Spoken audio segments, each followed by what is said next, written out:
Ni saya baca ni, saya buka. Dia kata, pengalaman Tengku Zafrul mampu memberi nilai tambah kepada PKR. Dalam berita yang lain pula dikatakan bahawa Tengku Zafrul akan membantu mengukuhkan PKR. Inilah kadang-kadang ni aku pelik kan. Ada orang bijak pandai, kau bunuh dia. Lepas tu kau pergi ambil orang yang bijak pandai daripada parti lain, kau replacekan dia. Apa benda kau ni? Punya kartun kau buat ni, kan? Tiba-tiba kau nak cakap sekarang ni Tengku Zafrul boleh digunakan untuk memperkukuhkan parti. Orang bijak pandai kau bunuh, lepas tu kau ambil camp lain, kau ambil kat tempat kau. Kartun sungguhlah kau orang ni, kan? Ini namanya kartun, tuan-tuan.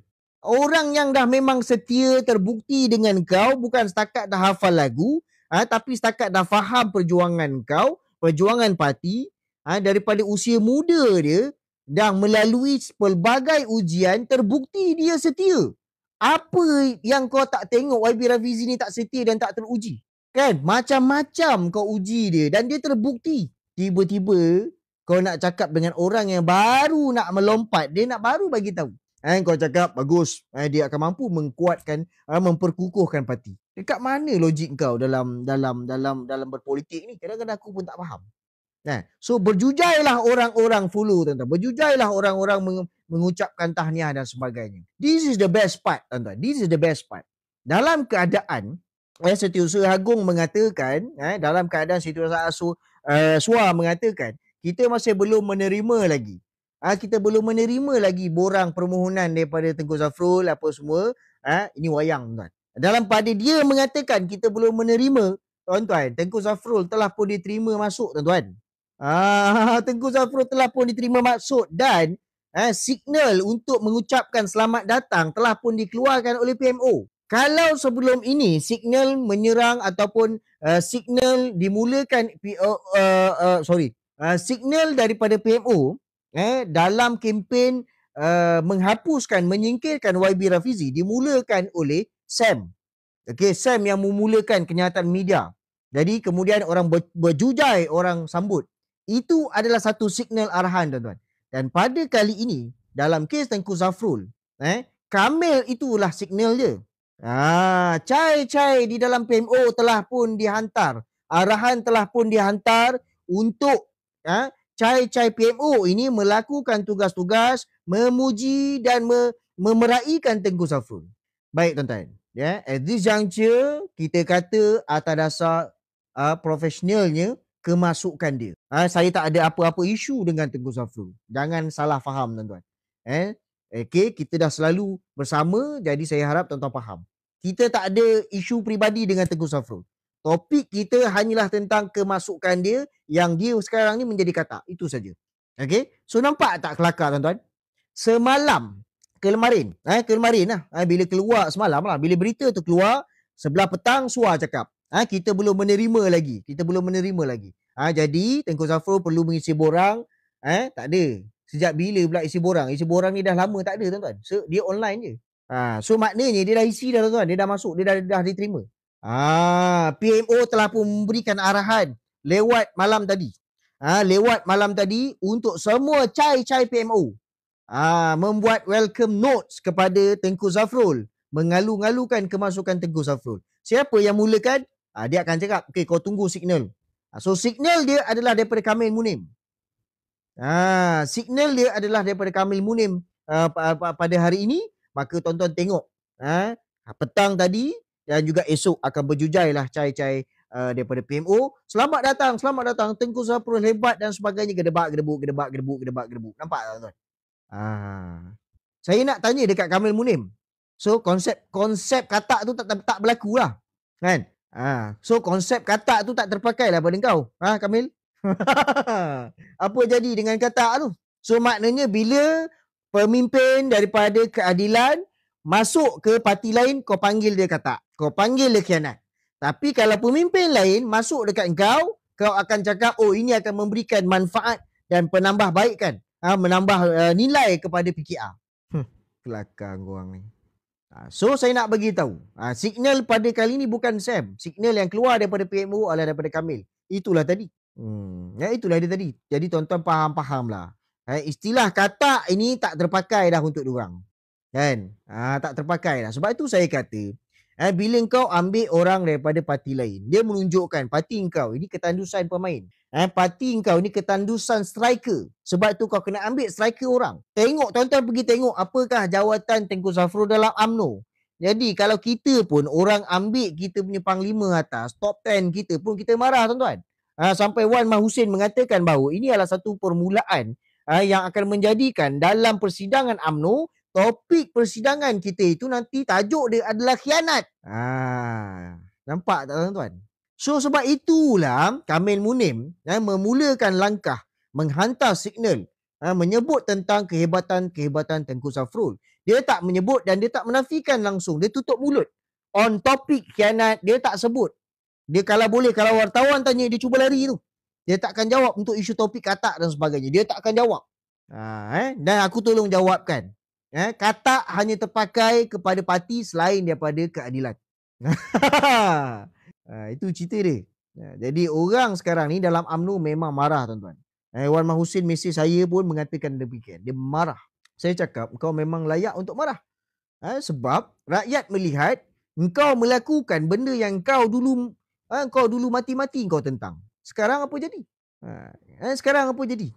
Engkau sendiri yang meruntuhkan maruah parti PKR itu sendiri. Engkau sendiri yang meruntuhkan, jangan salahkan orang lain. Kenapa nak marah orang lain? Kenapa nak marah orang lain? Kenapa nak marah apa yang Faizal Rahman sebut sedangkan aku hanya mengulas berita yang telah pun disiarkan pada pagi tadi, pada siang tadi. Aku hanya membuat ulasan. Jadi yang meruntuhkan maruah itu bukan Faizal Rahman. Yang meruntuhkan maruah keadilan itu korang.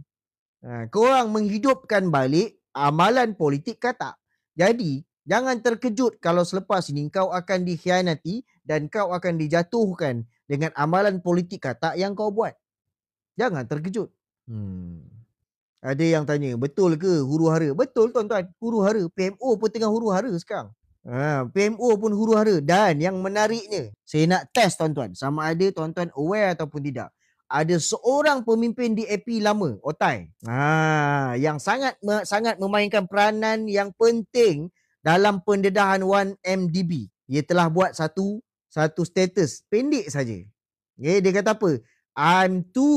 I'm busy tu. Dia cakap kan. Dia kata aku pun sibuk. Tuan-tuan.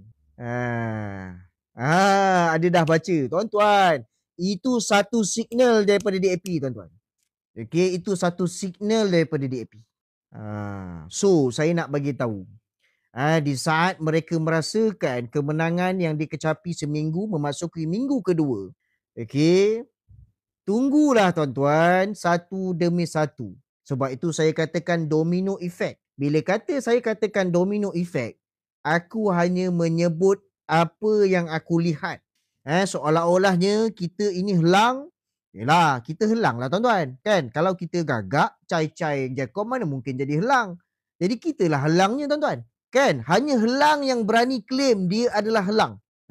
Hanya helang yang berani claim dia buat secara terbuka. Aku adalah helang. Gagak takkan pernah berani mengatakan dia helang tuan-tuan. Jadi, kalau kita helang, siapakah gagaknya? Cai-cai Jekom lah gagaknya. Okey? Cai-cai Jekom, sahabat-sahabat Jekom, cai-cai PMU, ini semua gagak-gagak. Jadi kita helang tuan-tuan. So, kita sebut sebagai kelebihan yang Tuhan ciptakan kepada helang. Dia ada satu pemandangan. Pemandangan mata yang sangat tajam. Kita terbang di atas, berkilometer di atas. Tetapi kita nampak what's going to happen dekat bawah. Tuan-tuan nantikan apabila signal diberikan oleh DAP, kita nantikan apakah langkah yang berikutnya. Jangan pula cai-cai Jekom kata lah kau dah jadi baruah DAP pula.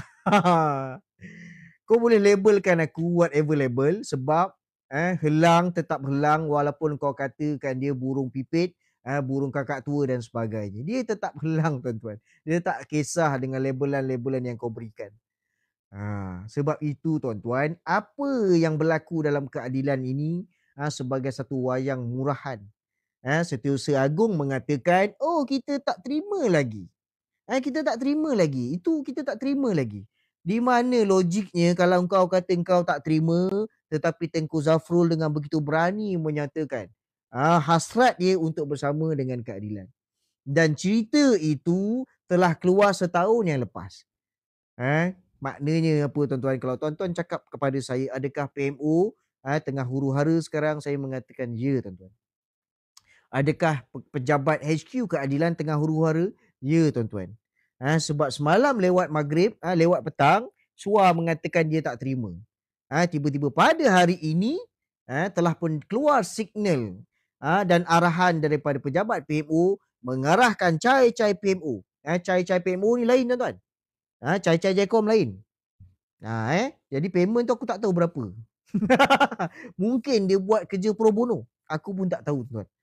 Jadi mereka pun telah pun memulakan dan merangka untuk mengalu-ngalukan kedatangan Tengku Zafrul ke dalam PKR. Jadi ini satu benda yang kelakar tuan-tuan. Wayang apakah yang sedang kau lakukan? Wayang apa yang kau sedang lakukan? Adakah kau ingat orang dekat bawah ni tak nampak? Adakah kau ingat rakan-rakan dalam parti komponen kau tak nampak? Kalau tak nampak, tak adalah dia orang pun naik menyampah. Kan? Bila nak ajak meeting dia, dikatakan sibuk. Bila dikatakan buat ajak meeting dia, dikatakan sibuk. Jadi itu yang DAP pun melantun. Aku sibuk juga. Kau tunggulah. Kau tunggu je lah nasib. Jadi, jadi tuan-tuan, UMNO telah pun bersuara untuk menuntut berapa kerusi tuan-tuan? UMNO telah pun menuntut berapa kerusi kabinet tuan-tuan? Berapa kerusi kementerian dia minta? Tuan-tuan baca tak? Tuan-tuan baca ke tak ni?